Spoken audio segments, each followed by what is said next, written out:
Olá, eu sou o discente Paulo Barbosa Sobrinho, da Universidade Federal de Alagoas, sob o comando do nosso professor docente Cristiano Santos, Econometria. O nosso material é sobre análise de regressão do Elixir Milagroso. Capítulo 11 do livro de Charles Wester, Estatística: o que é, para que serve, como funciona, editora Zahn, 2013. Resumo. 11. Análise de regressão do Elixir Milagroso. A análise de regressão é a ferramenta estatística que nos ajuda a lidar com esses desafios.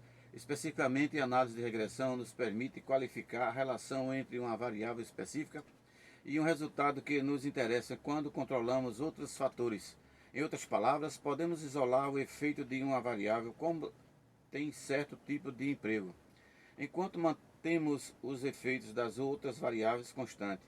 Os estudos de Whittier usaram análise de regressão para medir os principais os impactos sobre a saúde, que é o baixo controle do emprego. Tem entre pessoas que não similares e outros aspectos, como fumar. Trabalhadores de baixo escalão efetivamente fumam mais que seus superiores.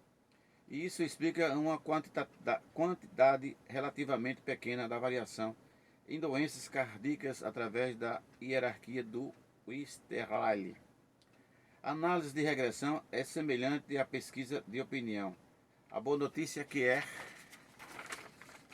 se temos uma grande amostra representativa de uma metodologia sólida e relação que observamos para os nossos dados da amostra, provavelmente não deve se desafiar muito da verdadeira relação.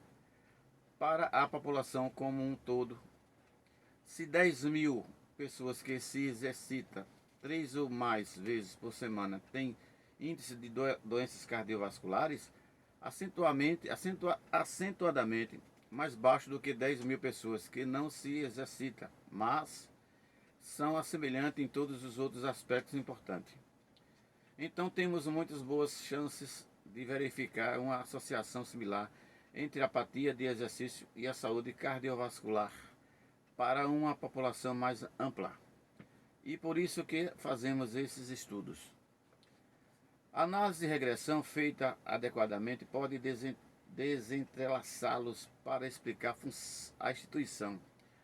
Preciso começar com a ideia básica subjetiva, todas as formas de análise de regressão, desde as relações estatísticas mais simples até os modelos complexos compilados por ganhadores de prêmios Nobel. Em essência, as análises de regressão buscam encontrar o encaixe para uma relação entre linhas entre duas variáveis. Um exemplo simples é a relação em duas alturas e peso.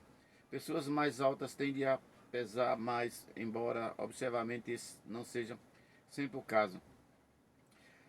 Se lhe fosse pedido que descrevesse o padrão, você poderia dizer algo mais ou menos do tipo: o peso parece aumentar com a altura. A análise de regressão dá-nos a possibilidade de ir além e encaixar uma reta que melhor descreva uma relação linear entre duas ou mais variáveis. Os mínimos quadros ordinários encaixa a reta que minimiza a soma dos resultados ao quadrado. Se os detalhes técnicos lhe derem dor de cabeça, você estará desocupado e tende apenas o ponto principal, que é o seguinte: os mínimos quadrados ordinários não são a melhor descrição de uma relação linear entre duas variáveis. O resultado não é somente uma reta, mas como você pode se recordar da geometria do ensino médio, uma equação que descreve essa reta. Essa é conhecida como equação de regressão e assume a seguinte forma: y é igual a mais bx, onde y é o peso e os quilos. A é a interseção da reta com o eixo y, valor de y quadrado.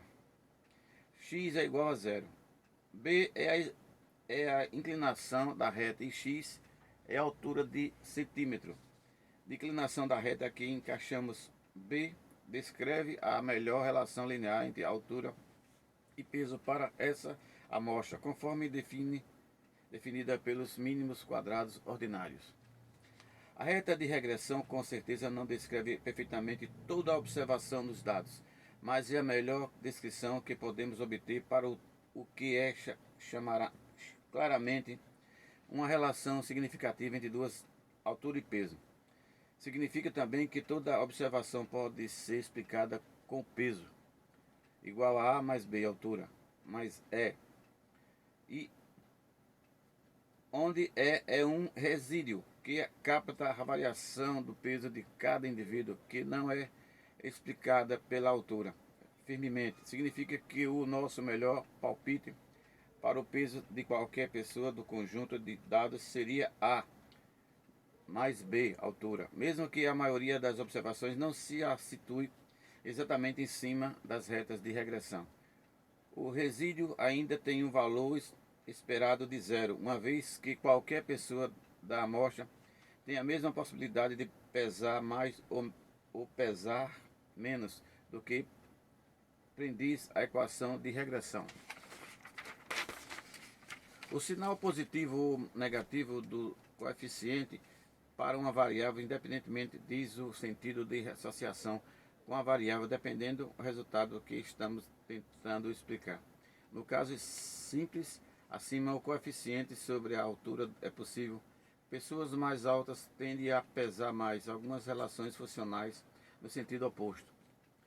Tamanho qual é o tamanho do efeito observando entre as variáveis independentemente e a variável dependente, e de uma magnitude relevante. Nesse caso, cada centímetro altura será associada a 0,8 kg, que é uma porcentagem consideravelmente no peso corporal de uma pessoa típica. Uma explicação sobre por que algumas pessoas pensam mais que outras. A altura é nitidamente um fato importante. Em outros estudos, poderemos achar uma variável explicar que tenha impacto estatístico significativo no nosso resultado de interesse. O que significa que o efeito observado provavelmente não é produto do caso, mas esse efeito poderá ser tão pequeno a ponto de ser considerado trivial ou socialmente insignificante. Significância: será que o resultado observado é uma observação baseada numa amostra de dados peculiar, ou será que reflete uma associação significativamente provável de ser observada para a população como um todo? Essa é a mesma pergunta básica que estamos fazendo ao longo dos últimos diversos capítulos. No contexto de altura e peso, pensamos que observamos uma associação positiva similar e outras amostras que seja representada da população. Para responder a essa pergunta, usamos as ferramentas básicas de inferência que já foram introduzidas. Nosso coeficiente de regressão baseia-se numa relação observando entre altura e peso, para que uma amostra particular de dados, se fôssemos desta outra amostra grande de dados, com certeza obteríamos uma associação linearmente diferente entre altura e peso, e portanto coeficiente diferente. Nossa análise de regressão básica produz ainda outra estatística digna de reta, o R2, que é uma medida do tamanho total de variação explicando pela equação de regressão. Sabemos que temos uma ampla variação de peso da amostra do Clarke livres. Muitas das pessoas na amostra passam mais que a média que o grupo todo. Muitos passam menos. O R2 nos diz quanto dessa variação em torno da média está associado apenas com diferenças de altura.